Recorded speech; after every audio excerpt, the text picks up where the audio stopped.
Yo, yo, yo, YouTube, what it do? Hydrix69, aka your mom's favorite mobile boy, back with another video, and today I'm going to be teaching you guys how to play more aggressive. Playing more aggressive will help you get higher kills and easier wins. Hope you guys enjoyed the video, and make sure you subscribe to the channel to win our V-Buck giveaway. Once we hit 1,750 subscribers, we'll be doing a giveaway. All you have to do to enter the V-Buck giveaway is subscribe to the channel and leave a comment down below. It can be something as simple as an emoji and you'll be entered to win some V-Bucks. The biggest factor in being aggressive is definitely building. You're going to want to make sure your builds are good, and some builds that I'd recommend practicing a lot would be triple layer ramp rush and 90ing.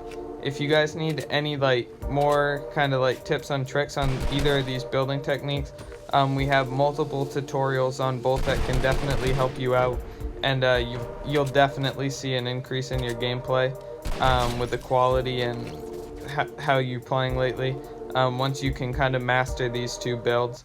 Really, it's the only two builds that you need, in my opinion, to be good. In my opinion, the triple layer ramp rush is a lot more effective and useful than being able to 90 fast. You'll see a lot of people be able to 90 really quick and do all this crazy builds and stuff, but when you look at their gameplay, they never use it because it doesn't really come up where you need to triple 90 multiple times in a row and stuff like that. Unless you're fighting against players in arena, I guess that would happen. But normal games on mobile, you're definitely not going to need that, and it's just a waste of time to practice. Even though I say this, 90ing is important and you will use it on Fortnite Mobile when you're battling against sweat, so you're going to need to know how to do it, but it's just not as important as being able to triple layer ramp rush. And what's so good about the triple layer ramp rush is it just helps you push people and it makes it a lot harder to shoot down. I accidentally took fall damage here. That was pretty bad on my building, but I wasn't really warmed up yet and just kind of getting a feel for it. You guys are going to want to make sure you go into creative and play for 15-20 minutes at least, just to get your builds right and your editing right, so you feel good and your hands are warmed up before you go into public matches.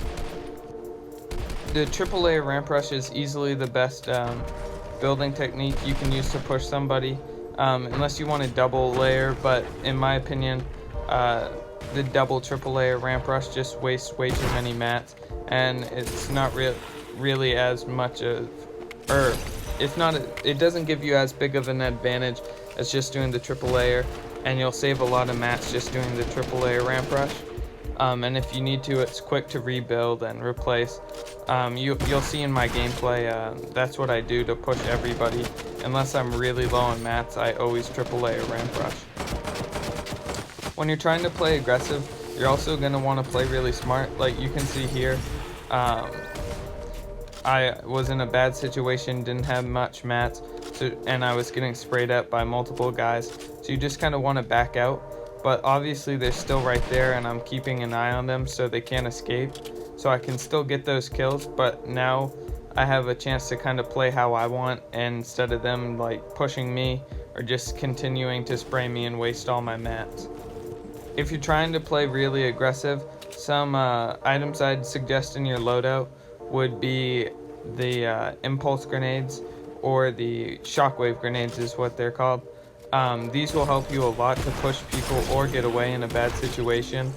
I use them a lot, and every time I see them now I pick them up just because they're so good. You can see I use them a ton in my gameplay.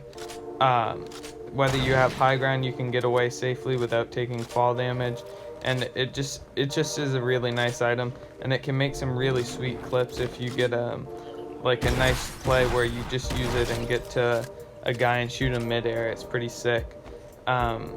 It's a really kind of underrated item. I feel like I don't see a ton of people using it, but a lot of good players do use it. If you watch the World Cup, you'll see a bunch of those guys were saving them till the end to use them for big plays. Another item I'd recommend is definitely a minigun.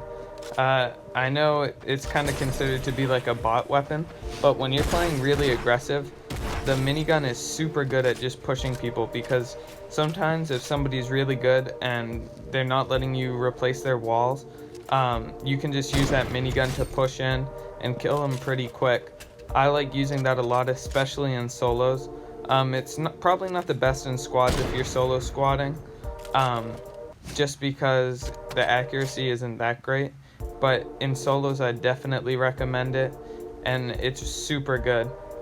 Stinks are also another thing you see me use a lot, and it definitely helps to use when you have like a group like this where they're trying to heal and maybe you're low so you can't push them. You can throw a stink to get them to come out, and then they're on your side and you can do what you want.